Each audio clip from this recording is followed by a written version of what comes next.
बिस्मिल्लाहिर्रहमानिर्रहीम। असल बात से मैं इकबाल इंजवा नाज़रीन, ये जो पीछे बारिशें रही, इन बारिशों की वजह से हमारी लाइट अभी तक नहीं आई, जिसकी वजह से हमें वीलॉग कहीं बाहर किसी खेत में आकर बनाना पड़ता है और रात को वहाँ पे अंधेरा होता है जो स्टूडियो हमारा। दूसरी बात ये करनी थी कि पाकिस्तान के अंदर जो सियासी सर्कस है वो जारी है। कौमी असम्बली के अंदर अपोजिशन भी पाकिस्तान तहरीक इंसाफ के वोट से बनी हुई है और हुकूमत भी पाकिस्तान तहरीक इंसाफ के वोट चोरी करके जो लिए गए उस मैंडेट को चोरी किया गया और उसके नतीजे में बनने वाली हुकूमत अभी कभी इधर कभी उधर अपनी जो पुरानी उनकी रवायत है उस पर वो कायम है। पाकिस्तान की अगर हम बात करें, सबसे बड़ा सूबा पंजाब, जिसकी चीफ मिनिस्टर मरियम नवाज़, जो अपने बिल्कुल चाचा के नक्शे कदम पे चलते हुए कभी किसी पुलिस स्टेशन जाती हैं, कभी किसी स्कूल जाती हैं, कभी कहती हैं कि हम यहाँ पे कैंसर हॉस्पिटल बनाएंगे या फिर किसी और प्रोजेक्ट का ऐलान करती हैं, वही वाला जो इमरान खान ऑलरेडी कर चुके हैं। लेकिन मजबूरी और अफसोस ये है कि उन्हें वो कामयाबी हासिल नहीं होगी, वो मकबूलियत हासिल नहीं होगी जो पाकिस्तान तहरीक इंसाफ की चेयरमैन इमरान खान को है, क्योंकि वो जेन्युइन तरीके से जद्दोजहद करके, मेहनत करके और साफ नीयत से उन्होंने पाकिस्तान के अंदर जो काम किए वो किए हैं। लेकिन ये जो चीफ मिनिस्टर हैं, ये सिर्फ़ और सिर्फ कॉपी करने पे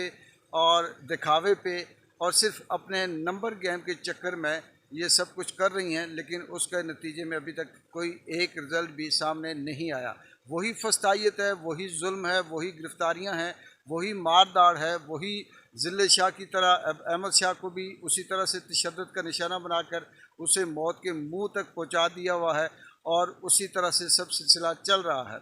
पाकिस्तान का जो स्क्रिप्ट है सियासत का, उसे देखते हुए ये लगता है कि आने वाले वक्तों में अभी तक पाकिस्तान तहरीक इंसाफ के लिए कोई नरम गोशा नहीं आया, क्योंकि मुक़्तदर जो हल्के हैं उनका हाथ अभी तक चीफ मिनिस्टर और मैंडेट चोरों के ऊपर भरपूर है, जिसकी वजह से वो अपने पुराने स्क्रिप्ट पे चलते हुए पाकिस्तान तहरीक इंसाफ के जो कारकुन हैं, जो लोग हैं, जो आम चाहने वाले हैं, उनके ऊपर जुल्म ज़्यादतियाँ बरकरार रखे हुए हैं।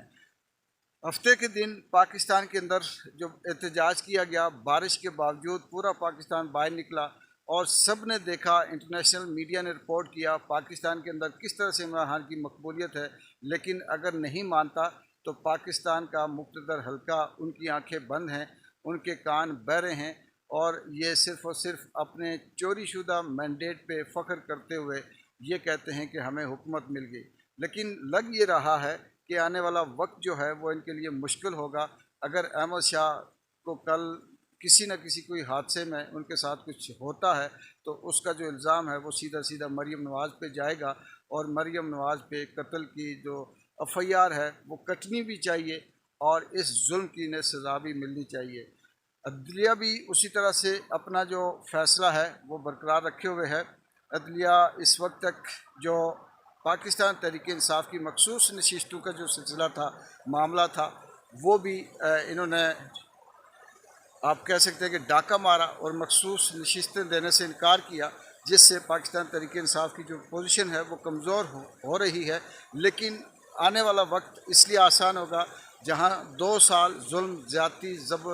जबर फस्तायत के गुज़र गए, वहाँ ये आने वाला वक्त भी गुज़र जाएगा और ये इनके पास सदा न ताकत रहेगी, न बादशाही रहेगी, ना ये चोर डाकू हुक्मरान रहेंगे। इनका अंजाम भी बहुत जल्द आएगा।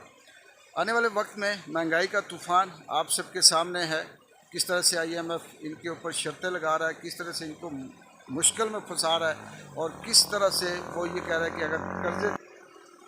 जो किस्तें देनी हैं वो 18% तमाम जो एशियाई खुरानोश या रोज़मर्रा ज़िंदगी की जो चीज़ें हैं उनके ऊपर टैक्स की शराइत उसने आयद कर दी। अब अल्लाह खैर करे कि आम आदमी की ज़िंदगी किस तरह से गुजरेगी और आम आदमी किस तरह से अपनी ज़िंदगी गुजारेगा। ये लगता ये है कि इन्हें अब किसी अपोजिशन की ज़रूरत नहीं, आवाम खुद ही महंगाई से तंग आकर सड़कों पे आएगी। आने वाले वक्त में देखते हैं कि ये जो चीफ मिनिस्टर हैं और ये जो मैंडेट चोर हैं, ये जो मुसल्लत शुदा हुक्मरान हैं, ये किस तरह से इस कुदरत के कहर के आगे आते हैं और फिर किस तरह से कुदरत इनसे इंतकाम लेती है। इकबाल इंजो को इजाज़त दें। अल्लाह हाफ़िज़।